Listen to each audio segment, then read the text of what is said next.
Hi everyone, welcome back to Rolling with Ellie. Today I am bringing you another great easy recipe, Cinnamon Walnut Bundt Cake.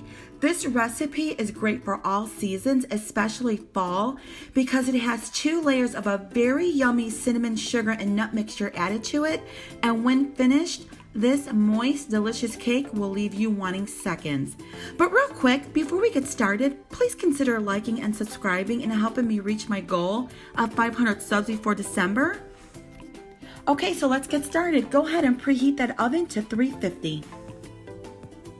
So I like to have all of my ingredients measured out before I start my recipe. So this way, if I find that I'm out of an ingredient, it won't be after I start mixing things together. No one wants to crack all them eggs and then have to run out to the store. Raise your hand if you've done this.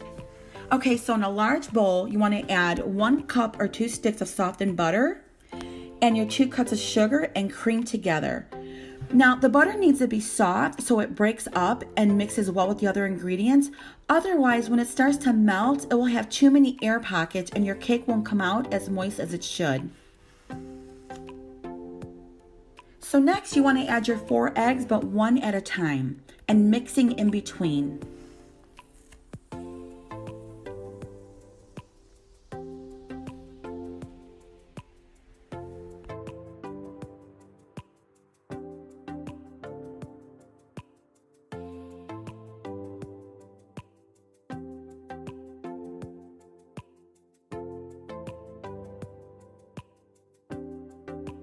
Next, you want to add your 2 cups of sour cream and mix well.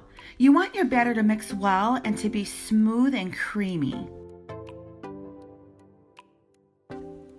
You can set that bowl aside, and now we're going to work on our dry ingredients. So in a separate bowl, you want to add 2 cups of flour, 1 teaspoon of baking soda, and 1 teaspoon of salt, and mix.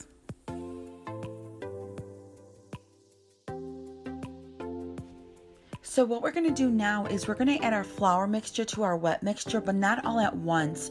We're going to do it in thirds. So we're going to do a third of it, incorporate it, a third again, mix it, and then a third again. So go ahead and put a third of your flour mixture in and mix well. Add your next third and mix well again.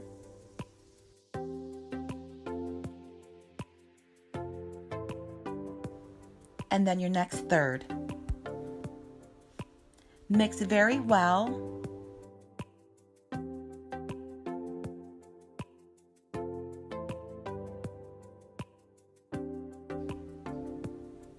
And when you're done mixing, your batter should look like this, nice and smooth and creamy. You want it to be very creamy because this will make all the difference. When your cake is done, it will be so moist. This means that your butter is incorporated very well and it's going to be very delicious. So you can go ahead and set that bowl aside, and now we're going to work on our cinnamon sugar nut mixture. So in a separate bowl, you want to add a 1/2 cup of nuts, 3/4 cups of sugar, 2 tablespoons of cinnamon, and mix well. Now we're going to go ahead and prepare our pan. I like to spray and flour my bundt pan.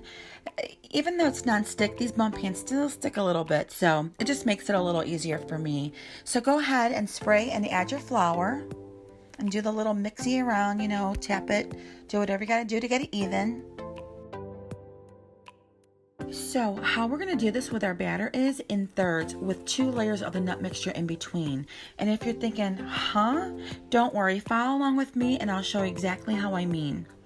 So what you want to do is you want to place a third of your batter in the pan and smooth it around, and it doesn't have to be exact. You can try to get it as smooth as possible or as even as possible, but if not, no worries, because you're going to have that cinnamon layer in there anyway. Next, spread about a 1/2 of your sugar cinnamon nut mixture on top of your cake layer all the way around like so. I find that a tablespoon measurer works best when doing this, and the round bottom is perfect to help lightly press the mixture into the cake batter. So now we're going to repeat this process again. We're going to add another layer of cake batter over this.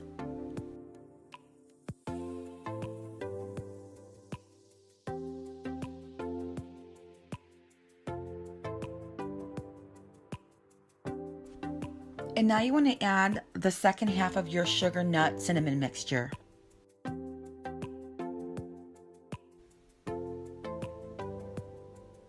Now you want to add the last of your cake batter on top of this, and after you're done, you just want to smooth it out just a little bit.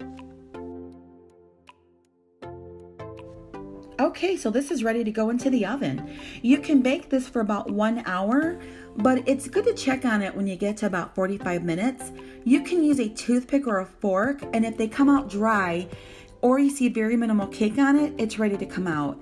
If it's wet, you can leave it bake for the remaining 15 minutes. After you've let this sit aside and cool, what I usually do is use a small spatula and loosen my side so when I flip it over, it comes out a lot easier. You can even find a longer, thinner spatula if that helps you.